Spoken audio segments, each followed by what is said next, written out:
వార్తలకు స్వాగతం. ఇక వివరాల్లోకి వెళ్తే, అవసరాన్ని బట్టి అబద్ధాలు చెప్పడంలో మాజీ సీఎం జగన్ సిద్ధహస్తుడని మంత్రి అనగాని సత్యప్రసాద్ ఆరోపించారు. ఇవాళ ఆయన మీడియాతో మాట్లాడుతూ ఎన్నికల సందర్భంగా ఇచ్చిన హామీలను తుంగలో తొక్కి ప్రజలకు నిలువున మోసం చేశాడని మండిపడ్డారు.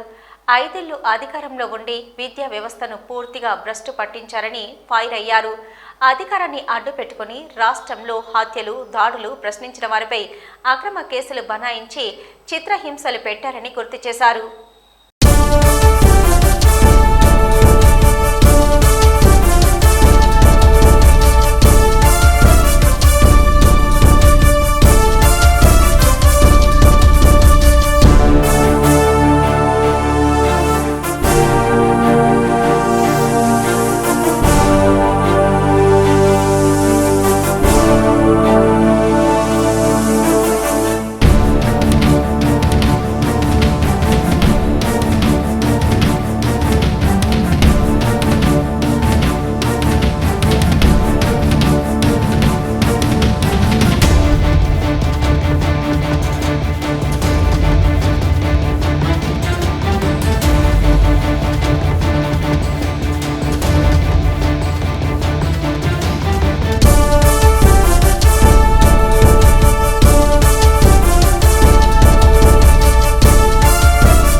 ఆంధ్రప్రదేశ్ ప్రభుత్వం తిరుమల తిరుపతి దేవస్థానం కీలక నిర్ణయం తీసుకున్నాయి.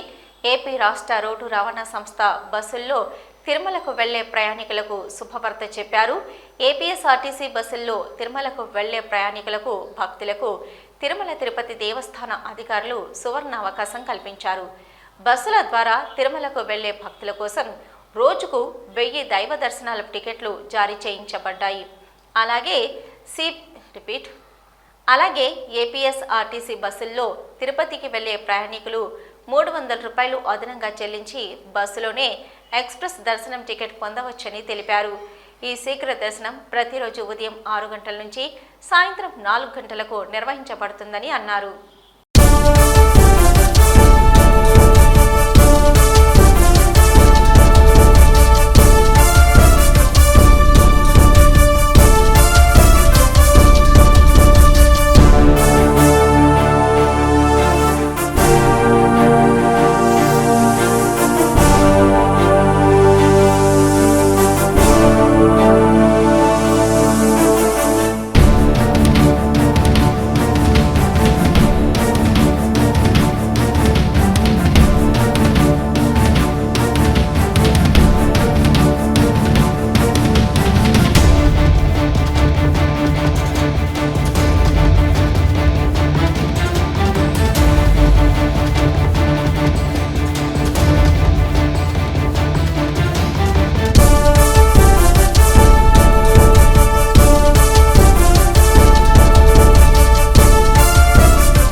త్వరలో జరగబోయే రాజ్యసభ ఉప ఎన్నికలకు గాను బీజేపీ 3 అభ్యర్థులతో కూడిన జాబితాను ఈరోజు విడుదల చేసింది.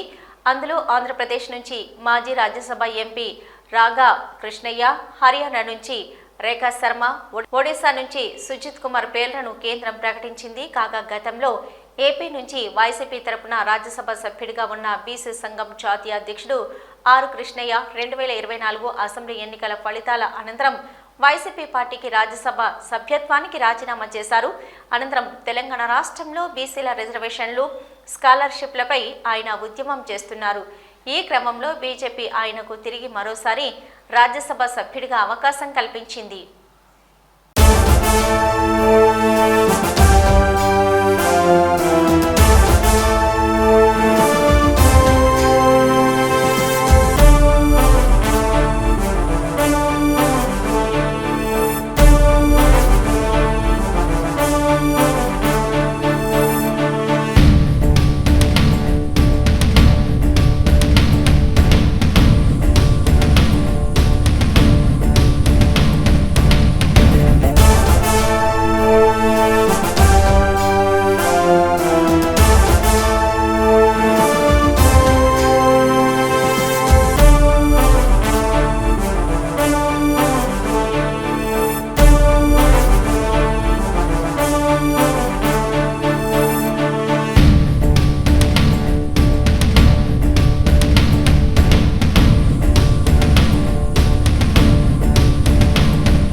సీఎం రేవంత్ ఆధని ఫోటో ముద్రించిన టీ-షర్టులతో వెళ్లిన తమను అసెంబ్లీకి అనుమతించకపోవడంపై భారస నేతలు ఆగ్రహం వ్యక్తం చేశారు. అసెంబ్లీ గేట్ వద్ద నిరసన కొనసాగించారు. ఆదాని రేవంత్ బొమ్మున్న టీ-షర్టుతోనే లోపలికి వెళ్తామని తేల్చి చెప్పారు. దీంతో అక్కడ ఉద్రిక్తత నెలకొంది. భారస ఎమ్మెల్యేలు, ఎమ్మెల్సీలను పోలీసులు అడ్డుకొని అదుపులోకి తీసుకున్నారు. రాష్ట్ర ప్రభుత్వ తీరుపై భారస కార్యనిర్వాహక అధ్యక్షుడు కేటీఆర్, మాజీ మంత్రి హరీష్ రావు ఆగ్రహం వ్యక్తం చేశారు. కేటీఆర్, హరీష్ రావు నేతలను పోలీసులు అదుపులోకి తీసుకుని అక్కడి నుంచి తరలించారు.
కాంగ్రెస్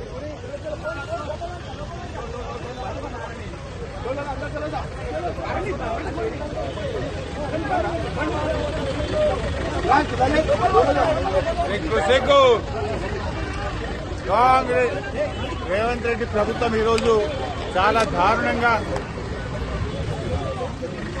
సమగ్ర అభివృద్ధికి ప్రజాప్రతినిధులతో అధికారులు అందరూ సమన్వయంతో ముందుకు వెళ్లి అభివృద్ధి పథంలో నిలుపుదామని జిల్లా ఇన్ఛార్జి మంత్రి మరియు రాష్ట్ర రవాణా యువజన సర్వీసుల క్రీడల శాఖ మంత్రి మండిపల్లి రాంప్రసాద్ రెడ్డి పేర్కొన్నారు. ఈ సందర్భంగా మంత్రి మాట్లాడుతూ రాష్ట్రంలో ఎన్డీఏ కూటమి ప్రభుత్వం ఏర్పడి ఈ నెల 12వ తేదీతో దాదాపు 6 నెలలు కావస్తుందని, ప్రభుత్వం జిల్లాలో పలు అభివృద్ధి సంక్షేమ కార్యక్రమాలను చేపట్టిందని జిల్లా కలెక్టర్ సుమిత్ కుమార్తో సమీక్షించి విజయవంతంగా కొనసాగించడం జరుగుతుందన్నారు. జిల్లాకు ఇన్ఛార్జి మంత్రిగా నియమించిన ముఖ్యమంత్రి నారా చంద్రబాబు నాయుడుకు ప్రత్యేక ధన్యవాదాలు తెలిపారు. ప్రపంచ బ్యాంకు నిధులు, జిగా, ఎంఎస్పీ నిధుల ద్వారా జిల్లాలో 2024-25 ఆర్థిక సంవత్సరానికి గాను 15 కోట్ల రూపాయలతో 17 కాలువల మరమ్మత్తు చేపట్టగా 7 పనులు పూర్తి చేసి 2740 ఎకరాల ఆయకట్టుకు సాగులోకి తెచ్చామన్నారు. ఎంపీ గారు మా సోదరు ఎమ్మెల్సీ గారు ఇక్కడ చర్చించడం జరుగుతూ ఉంది. ముఖ్యంగా అధికారులకు మాకు ఏ విధమైన మనస్పర్ధలు ఉండవు.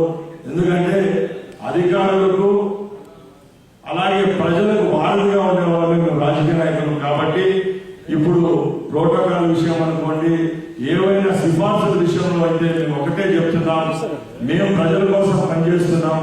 మేము కూడా లక్షలాది మంది ప్రజల యొక్క వాళ్ళ మనసులు గెలిచి ఈరోజు ఎమ్మెల్యేలుగా మంత్రులుగా అవడం జరిగింది కాబట్టి దయచేసి మా మాటలకు విలువ ఇవ్వాల్సిందిగా కోరుకుంటున్నాం. గత ప్రభుత్వాలాగా కత్తి గొంతు మీద పెట్టి పని చేయించే ప్రభుత్వం ఇది కాదు. మేము ఒక నాయకుడు ఎవరైతే డిసిప్లిన్ కు మారిపోయారో చంద్రబాబు నాయుడు గారి నాయకత్వంలో ఎమ్మెల్యేలుగా మంత్రులుగా పనిచేస్తున్నాం కాబట్టి మాకు ఈ ప్రజాస్వామ్యంపై అలాగే బ్యూరోక్రసీపై అందరికీ నమస్కారం.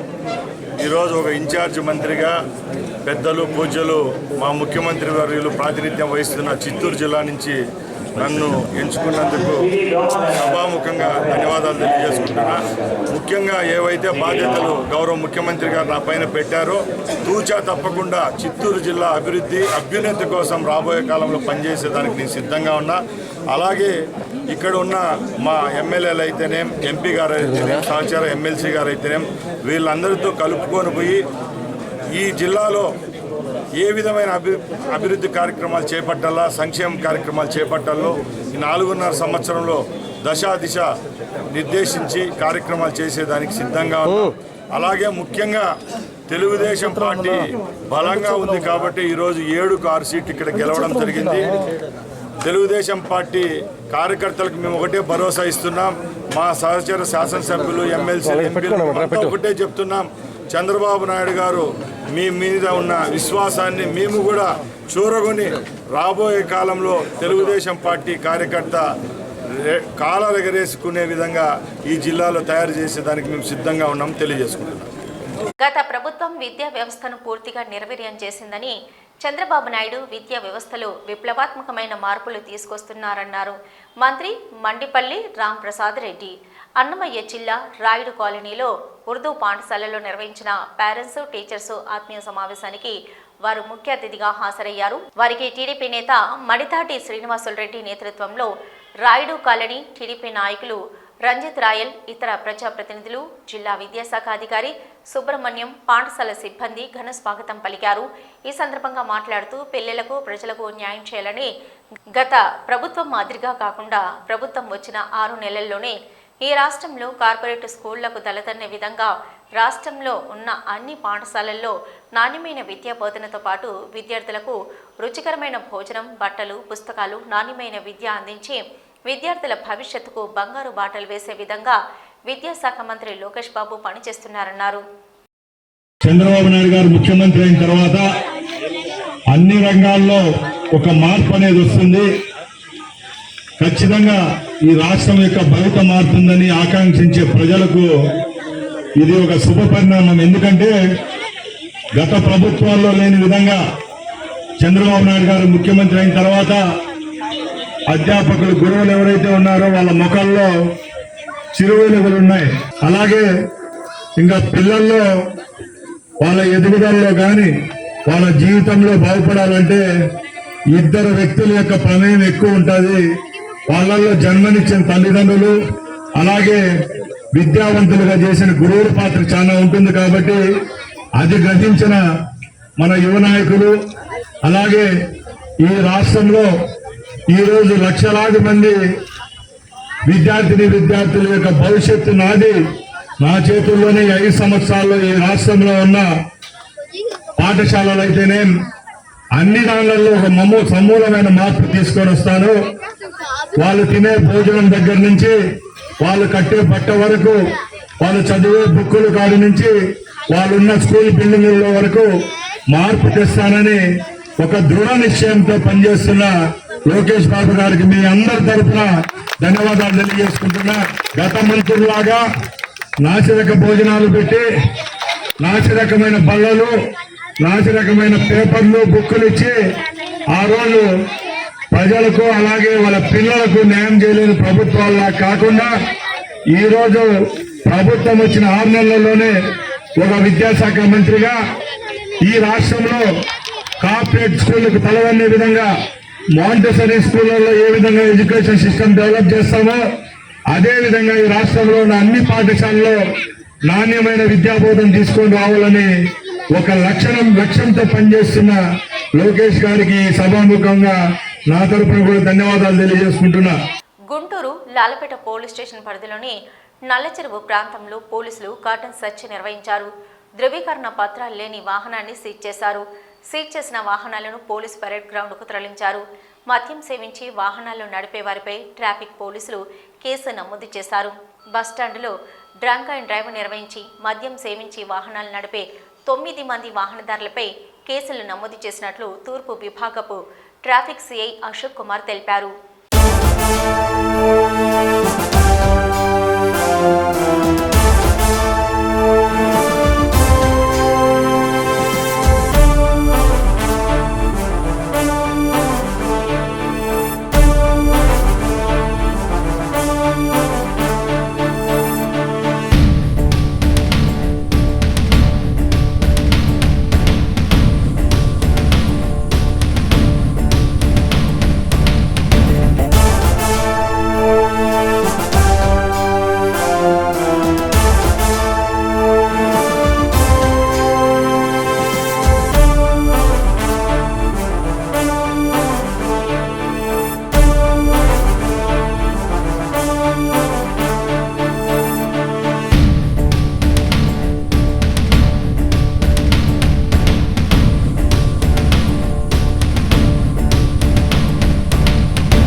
దూలిపాల వీరయ్య చౌదరి చారిటబుల్ ట్రస్ట్ ఆధ్వర్యంలో పొన్నూరు మండలంలోని ప్రభుత్వ పాఠశాలల్లో చదువుతున్న 8, 9 తరగతుల విద్యార్థులకు 522 సైకిళ్లు స్థానిక ఎమ్మెల్యే దూలిపాల నరేంద్ర కుమార్ చేతుల మీదుగా విద్యార్థులకు పంపిణీ చేశారు. ఈ సందర్భంగా మాట్లాడుతూ గతంలో కూడా ఎన్నో సేవా కార్యక్రమాలు చేస్తున్నామని ఈ సైకిల్ విషయంలో గత ప్రభుత్వం మా మీద ఎన్నో అక్రమ కేసులు పెట్టిందని, కోర్టు ఆక్షన్లో మేము కొనుక్కున్న సైకిళ్లను మేమేదో రాజకీయ అభ్యర్థి కోసం చేస్తున్నట్టుగా మా మీద అక్రమ కేసులు పెట్టారని తెలిపారు. మా ట్రస్ట్ తరపున ఎన్నో సేవా కార్యక్రమాలు, పేద విద్యార్థులకు ఎన్నో మౌలిక సదుపాయాలు కల్పించామని, ఇక ముందు రోజుల్లో కూడా అడిగిన వారికి అడిగినట్లుగా మా ట్రస్ట్ తరపున సహాయ సహకారాలు అందిస్తామని ఆయన వెల్లడించారు.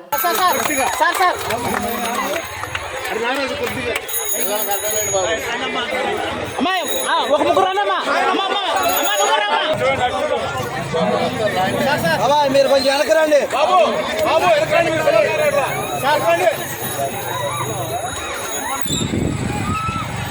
ఈరోజు చాలా సంతోషకరమైన రోజు ఇది.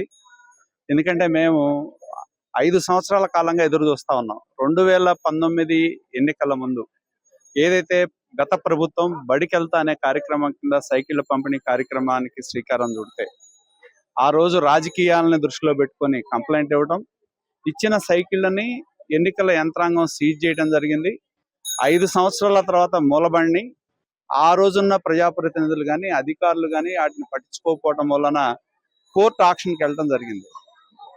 కోర్టు ఆక్షన్కి వెళ్తే కోర్టు ఆక్షన్లో మేము పిల్లల శ్రేయస్ని, ఎవరు ఆ పిల్లలు? మన నియోజకవర్గంలో మన పిల్లలకు చెందాల్సిన సైకిళ్ళ మీద ఆ రోజుల్లో ఉన్న పరిపాలన పాలకులు నిర్లక్ష్యం వహించడం వలన మేము కోర్టు ఆక్షన్లో మన తెలుగుదేశం పార్టీ సానుభూతి పరులు కోర్టు ఆక్షన్లో పాడటం, దాన్ని ధూళిపాళ వీర చౌదరి మెమోరియల్ ట్రస్ట్ ద్వారా ఆ సైకిళ్ళని బాగు చేయించి తిరిగి పంపిణీ చేద్దామని 2024 ఎన్నికల ముందు ప్రభుత్వ పాఠశాలలో చదివేవాళ్ళు, ఎక్కడ ప్రైవేట్ స్కూల్స్ కాదు, ఏదో చెప్తారు మేము డబ్బులు ఉన్న వాళ్ళకి ఇవ్వట్లా, పేద పిల్లలకి ఇద్దామనే ఒక ఆశయంతో శ్రీకారానికి చుడితే మళ్ళీ దాన్ని మొన్న ఎన్నికల ముందు కంప్లైంట్ పెట్టి అదే పాలకులు గతంలో ప్రతిపక్షంలో ఉన్నవాళ్ళు అధికారంలోకి వచ్చిన వాళ్ళు అధికారాన్ని ఉపయోగించి వాటిని సీజ్ చేస్తే మళ్ళీ మేము కోర్టుకు వెళ్ళి వాటిని తెచ్చుకొని బాగు చేయించి వాళ్ళ మా తండ్రి గారు స్వర్గీయ ధూళిపాళ వీర చౌదరి గారి ట్రస్ట్ పేరు మీద 522 మంది పిల్లలకి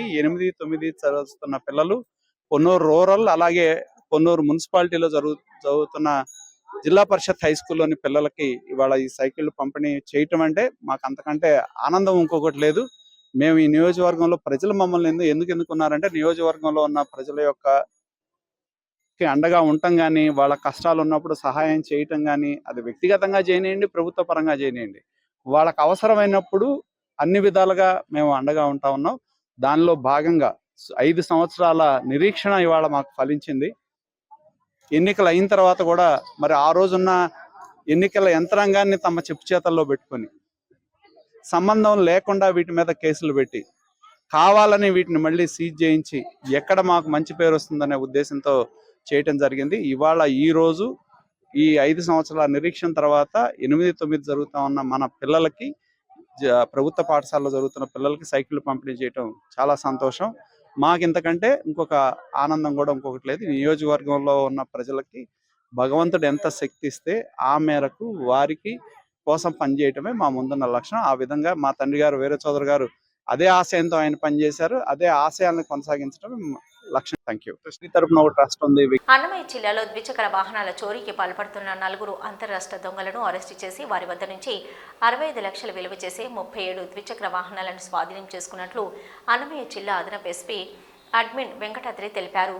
ఆయన రాయచోటిలోని పోలీస్ జిల్లా ప్రధాన కార్యాలయంలో మీడియాతో మాట్లాడారు. ఈ నెల 8వ తేదీన అన్నమయ్య జిల్లా వాయిల్పాడ్ రైల్వే స్టేషన్ సమీపంలో సిఐ ప్రసాద్ బాబు తన సిబ్బందితో కలిసి వాహన తనిఖీలు చేస్తుండగా 2 ద్విచక్ర వాహనాల్లో మదనపల్లి వైపు వెళ్తున్న 4 అనుమానాస్పద వ్యక్తులను అదుపులోకి తీసుకుని విచారించగా అన్నమయ్య జిల్లాతో పాటు వివిధ ప్రాంతాలలో దాదాపు 65 లక్షలు విలువ చేసే 37 వివిధ రకాల ద్విచక్ర వాహనాలను చోరీ చేసినట్లు ఒప్పుకున్నారన్నారు.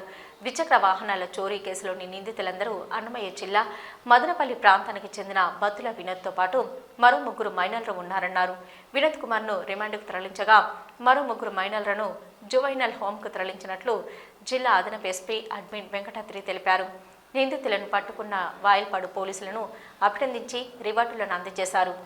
11 royal Enfield bullet 9, Yamaha R15 7, Bajaj NS 200 3, Bajaj Pulsar 2, Yamaha MT 1, Honda shine 1, Honda Activa 1, Yamaha RX 135 1, Bajaj Pulsar 150 1, టోటల్గా 37. అన్నీ కూడా విలువ మొత్తం కలిసి సుమారుగా 65 లక్షల పైన ఈ ఆస్తి విలువ ఉంటుంది. ఈ ప్రాపర్టీ రికవర్ చేసింది. సో వీరందరూ కూడా అన్నీ కూడా కేసులు కట్టడం కూడా జరిగింది. అన్ని ఆల్రెడీ కేసులు కట్టున్నారు. సో వారందరూ కూడా తెలియజేస్తే వాళ్ళు కూడా కంప్లైంట్ ఎవరైతే ఇచ్చారో వాళ్ళ వాహనాలు తిరిగి రికవర్ చేసినందుకు అందరూ కూడా హ్యాపీగా పోలీసులను అభినందించడం జరిగింది. అదే దొంగతనం అనేది హుస్సేం కాదు, వాళ్ళకి అలవాటు దురలవాట్లకు అలవాటైనారు కాబట్టి వాళ్ళు అదే చెప్పాను, బుల్లెట్ ఒకటి 3 లక్షలది 30,000 అమ్మేశారు. సో మిగతా కూడా 60,000 70,000 అనేది 10,000 15,000 అమ్మేస్తున్నారు. సో ప్రజలందరికీ కూడా ముఖ్యంగా పోలీస్ శాఖ తరఫున విజ్ఞప్తి ఏంటంటే తక్కువ రేటుకు వస్తున్నాయని చెప్పని మోటార్ సైకిల్ కొంటే దానికి మీరు కూడా ముద్దాయిలు అవుతారు. ఎందుకంటే అన్ని రికార్డులు సక్రమంగా ఉండి రిజిస్ట్రేషన్ సక్రమంగా చేసుకునే బండ్లే మీరు కొనుక్కోవాలి. తక్కువ రేటు 10%, 20% మీకు అమ్ముతున్నారంటేనే మీరు అనుమానపడాలి. కాబట్టి ఈ ప్రజలందరూ కూడా చాలా జాగ్రత్తగా ఉండి దొంగ సొత్తు వాహనాలని దయచేసి కొనొద్దండి. కొనడం వల్ల కొన్ని వాళ్ళు కూడా ఇబ్బంది పడతారు. వార్తల సమాప్తం. నమస్కారం.